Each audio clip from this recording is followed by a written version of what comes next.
नमस्कार, मी स्नेहल पाटकर. बुलेटिनमध्ये तुमचं सगळ्यांचं स्वागत आहे. बुलेटिनच्या सुरुवातीलाच पाहूयात महत्त्वाच्या बातम्या. महत्त्वाच्या बातम्या. प्रायोजक IIB. डॉक्टर बनायचंय तर मग सुरू करा नीटची तयारी. नंबर 1 इन्स्टिट्यूट IIB सोबत प्रवेश प्रक्रिया सुरू.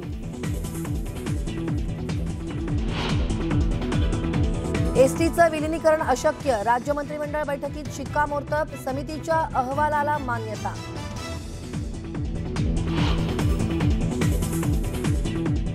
कोल्हापूर पोटनिवडणुकीच्या पार्श्वभूमीवर भाजपचं जोरदार शक्ती प्रदर्शन. भाजप उमेदवार सत्यजित कदमांनी दाखल केला उमेदवारी अर्ज.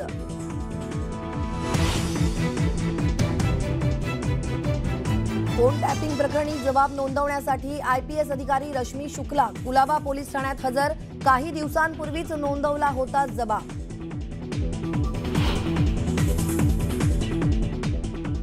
महागाई आणि मुख्य मुद्द्यांवरून लक्ष विचलित करण्यासाठी भाजपकडून ईडीच्या कारवाया सुरू. या कारवायांनी सरकार पडणार नाही. सुप्रिया सुळेंचा भाजपला टोला.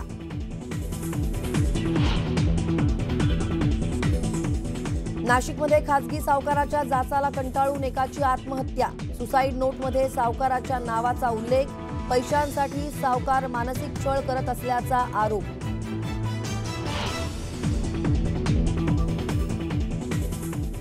संजय राऊतांनी उल्लेख केलेला जितेंद्र नवलानी आता मुंबई पोलिसांच्या रडारवर. नवलानी आणि ईडी विरोधातील तक्रारीत नाव असणाऱ्या कंपन्यांविरोधातही कारवाई सुरू.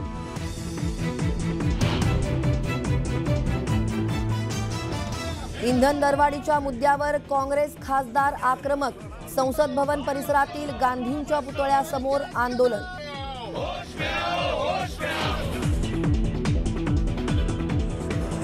आणि कर्नाटकच्या कलबुर्गीमध्ये शरणबसवेश्वर यात्रा सुरू. यात्रेनिमित्तानं मोठ्या संख्येनं भक्तांची हजेरी. हेलिकॉप्टरमधून पालखीवर पुष्पवृष्टी.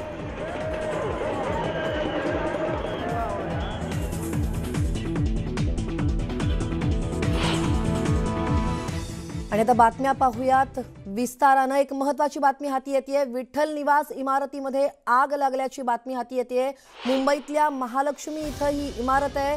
या इमारतीला आग लागली. आगीचं कारण अद्याप अस्पष्ट आहे. अग्निशमन दलाच्या 15 गाड्या या ठिकाणी या घटनास्थळी रवाना झाल्यात. महालक्ष्मी परिसरातली ही विठ्ठल निवास इमारत आहे आणि या इमारतीमध्ये आग लागल्याची आता आपण ही दृश्य पाहतो आहोत. इमारतीमधल्या एका फ्लॅटला आग लागली आहे. आगीचं कारण अद्याप अस्पष्ट आहे, पण अग्निशमन दलाच्या 15 गाड्या या घटनास्थळी रवाना झाल्या आहेत. इमारतीतल्या रहिवाशांचं बचाव कार्य सुद्धा सुरू करण्यात आलेलं आहे. आता आपण दृश्यांमधून पाहतो आहोत. महालक्ष्मी परिसरातली ही इमारत असल्याची माहिती मिळते. मुंबईतल्या महालक्ष्मी परिसरामध्ये विठ्ठल निवास ही इमारत आहे आणि या इमारतीतल्या एका फ्लॅटला आग लागल्याची माहिती मिळते. याविषयी अधिक माहिती घेऊयात आमच्या प्रतिनिधी सुस्मिता भदाणे पाटील यांच्याकडून. सुस्मिता, काय अपडेट? अग्निशमन दलाच्या 15 गाड्या घटनास्थळी दाखल झाल्याची माहिती मिळते.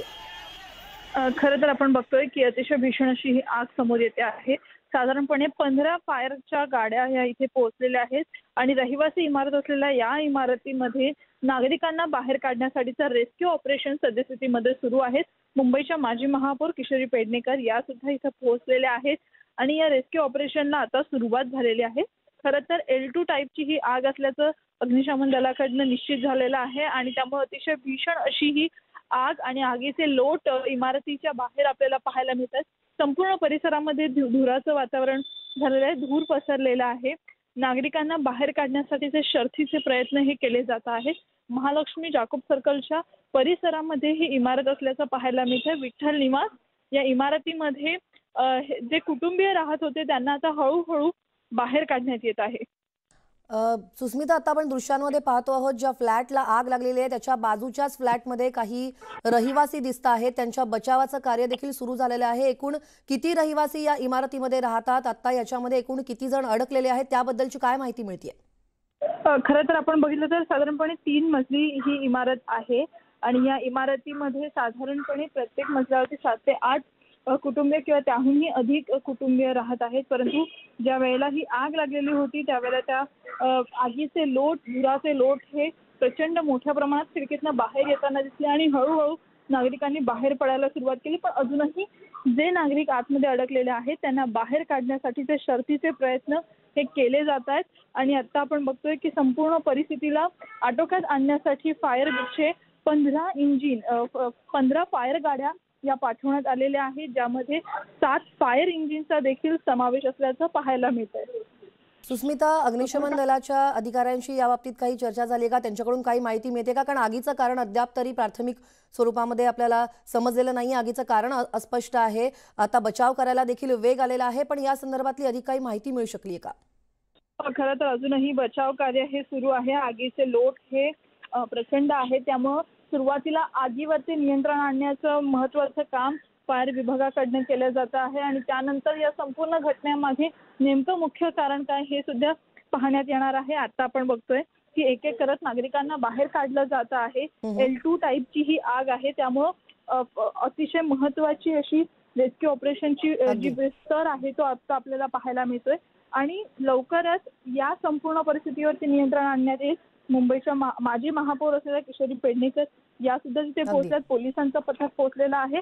त्यामुळे या संपूर्ण परिस्थितीवरती नियंत्रण आणण्यासाठी शर्थीचे प्रयत्न नागरिकांसह करण्यात ही येत आग आहेत। आटोक्यात आणण्याचे शर्थीचे प्रयत्न केले जात आहेत। सुस्मिता, याविषयीचे जे अपडेट्स आहेत ते आम्ही तुमच्याकडून घेतच राहणार आहोत। तेव्हा महालक्ष्मी परिसरातली ही इमारत आहे, विठ्ठल निवास या इमारतीचं नाव आहे आणि इथल्या एका फ्लॅटला आग लागलेली आहे। आपण दृश्यांमध्ये पाहतो आहोत, या ठिकाणी आता बचाव करायला सुरुवात झालेली आहे। याविषयीचे अपडेट्स आम्ही तुमच्यापर्यंत पोहोचवणारच आहोत। आता आपण दृश्य पाहतो आहोत, बचाव कार्याला सुरुवात झालेली आहे। इथल्या रहिवाशांना बाजूच्या फ्लॅटमधून बाहेर काढलं जात आहे। त्यांचं बचाव कार्य या ठिकाणी सुरू आहे। अग्निशमन दलाच्या 15 गाड्या या घटनास्थळी दाखल झालेल्या आहेत। महापौर किशोरी पेडणेकर सुद्धा दाखल झालेले आहेत। आग आटोक्यात आणण्यासाठी अग्निशमन दलाकडून शर्थीचे प्रयत्न केले जात आहेत।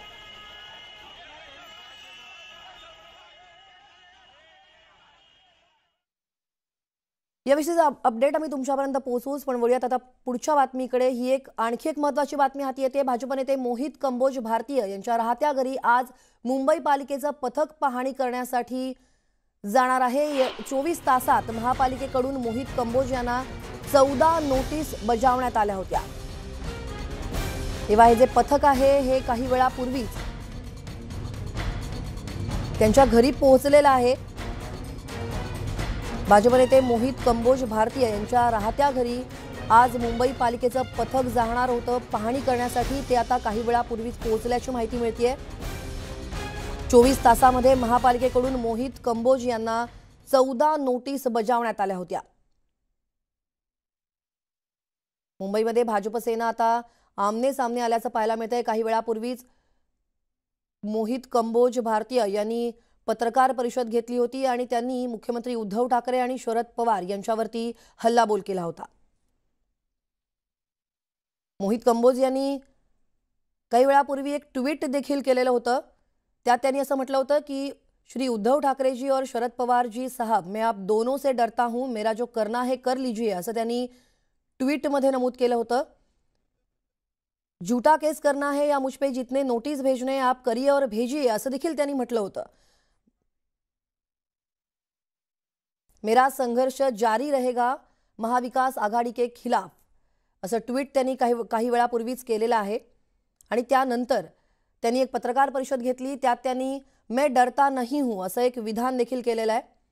मुंबईत भाजप सेना पुन्हा आमने सामने आल्याचं आपण पाहतोय आणि पालिकेकडून भाजप नेते कंबोज यांना या 14 नोटीस 24 तासात पाठवण्यात आल्या होत्या। याविषयी अधिक माहिती घेऊयात आमच्या प्रतिनिधी सुस्मिता बदाणे पाटील यांच्याकडून। सुस्मिता, हे जे पथक गेलेलं आहे आता पाहणीसाठी, त्याविषयीचे अपडेट। खरं तर आपण बघतोय दृश्यांमध्ये स्पष्ट दिसतंय की ज्या पद्धतीने नोटिसा बजावण्यात आल्या होत्या मोहित कंबोज यांच्या निवासस्थानी, आता हळूहळू या संपूर्ण पालिकेच्या कारवाईला सुरुवात झालेली आहे। काही वेळापूर्वीच पालिकेचे अधिकारी हे वरती पोहोचलेले आहेत आणि आता यांच्या घरामध्ये कशा पद्धतीने बांधकाम झालेलं आहे याची तपासणी करण्यात येणार आहे। काही वेळापूर्वी मोहित कंबोज यांनी माध्यमांशी संवाद साधताना काही महत्त्वाचे मुद्दे समोर मांडलेले होते। त्यांची त्यांचं निवासस्थान आणि त्यांची जी कार्यालये आहेत जिथे त्यांचं काम चालू असतं, बिझनेस चालू असतो, अशा सगळ्याच ठिकाणी पालिकेनं नोटीस बजावलेल्या आहेत आणि या नोटिसीवरती मी घाबरत नाही आणि जी काही कारवाई करायची ती करू शकता, परंतु महाविकास आघाडी सरकारकडनं कुठेतरी बीएमसीच्या रूपाने आम्हाला घाबरवलं जातंय असाही आरोप त्यांनी केलेला होता। आता आपल्याला काही वेळातच स्पष्ट होणार आहे की पालिकेचे अधिकारी नेमकं कशा पद्धतीने कारवाई करतात। साधारणपणे 12च्या आसपास या सगळ्या नोटिसा ज्या आहेत त्या बजावण्यात आल्याचं म्हटलेलं होतं आणि या नोटिसांना आम्ही उत्तर देणार आहोत, परंतु ज्या पद्धतीनं आपण बघतोय की हळूहळू या सगळ्या प्रकरणामध्ये कुठेतरी सत्ताधारी विरुद्ध शिवसेना आणि भाजप यांच्यातील वाद आता नव्यानं समोर येत आहे। सगळ्यात महत्त्वाचं म्हणजे मोहित कंबोज यांनी काही IPS लॉबीवरती सुद्धा प्रश्नचिन्ह उठवलेलं आहे। लवकरच या IPS लॉबीवरती आमचा निशाणा असेल, त्यांनी अमेरिकेमध्ये प्रॉपर्टी बनवल्या आहेत त्याच्यावरतीही आम्ही हल्लाबोल करू, अशा पद्धतीचं वक्तव्य त्यांनी केलेलं आहे। हे अतिशय महत्त्वाचं वक्तव्य म्हणावं लागेल आणि आता पालिकेचे अधिकारी त्यांचं प्रथम दर्शनी पथक इथे पोहोचलेलं आहे आणि ज्या पद्धतीनं घरामध्ये बांधकाम झालेलं आहे त्याच्यात मूळ जो प्लॅन पालिकेकडनं मंजूर करण्यात आलेला होता त्या पद्धतीनं बांधकाम झालं आहे की नाही, त्यामध्ये जर बदल करण्यात आलेले असेल तर त्यासंबंधीची नोटीस आता मोहित कंबोज यांना बजावण्यात येईल। सुस्मिता, काही वेळापूर्वी त्यांनी एक ट्विट केलं होतं, त्यामध्ये त्यांनी मी कोणाला घाबरत नाही, माझ्यावरती तुम्ही खोट्या केसेस करता आहात तर तुम्ही करू शकता, मला तुम्ही नोटीस पाठवा पण माझा संघर्ष सुरूच राहील असं त्यांनी म्हटलं होतं आणि शेवटी त्यांनी जय भवानी जय शिवाजी महादेव असा देखील सूचक एक उल्लेख केला होता। खरंच आहे, कारण ज्या पद्धतीनं कारवाई करण्यात येते आहे त्यामध्ये मुख्य त्यांचा हेतू हाच होता की फक्त भाजपच्या नेत्यांवरती तुम्ही कारवाई करता। यापूर्वी नारायण राणे यांच्यावरती कारवाई करण्यात आली, कंगना राणावत हिच्यावरती तिनं आक्षेपार्ह वक्तव्य केली म्हणून कारवाई करण्यात आली आणि तशाच पद्धतीने माझ्यावरती सुद्धा कारवाई केली जाते अशा पद्धतीचं वक्तव्य मोहित कंबोज यांनी माध्यमांशी बोलताना केलेलं होतं। दुसरा महत्त्वाचा मुद्दा म्हणजे ज्यावेळेला अशा पद्धतीनं कारवाई केली जाते त्यावेळेला नवाब मलिक यांच्या राजीनाम्याचा सुद्धा मुद्दा त्यांनी उपस्थित केलेला आहे।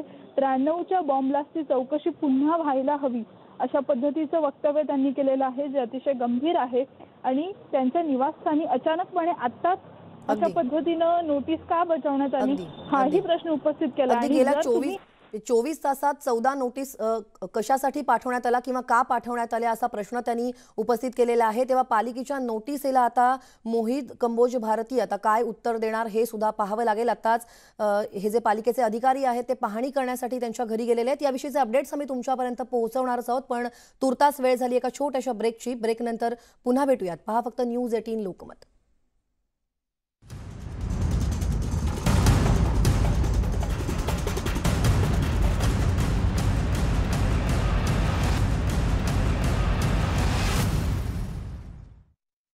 ब्रेकनंतर स्पीड न्यूजमध्ये तुमचं पुन्हा एकदा स्वागत। बातम्या पाहूयात वेगवान स्वरूपात।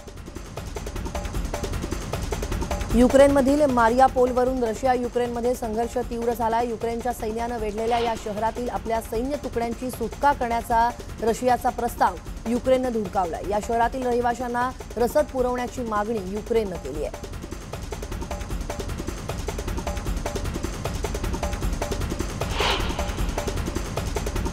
आणि यासोबतच स्पीड न्यूजमध्ये वेळ झाली इथेच थांबण्याची। ताज्या बातम्यांसाठी पहा फक्त न्यूज 18 लोकमत। थोड्याच वेळात ताज्या घडामोडींसाठी पहा दुपारच्या बातम्या। माझी सहकारी रेणुका सोबत।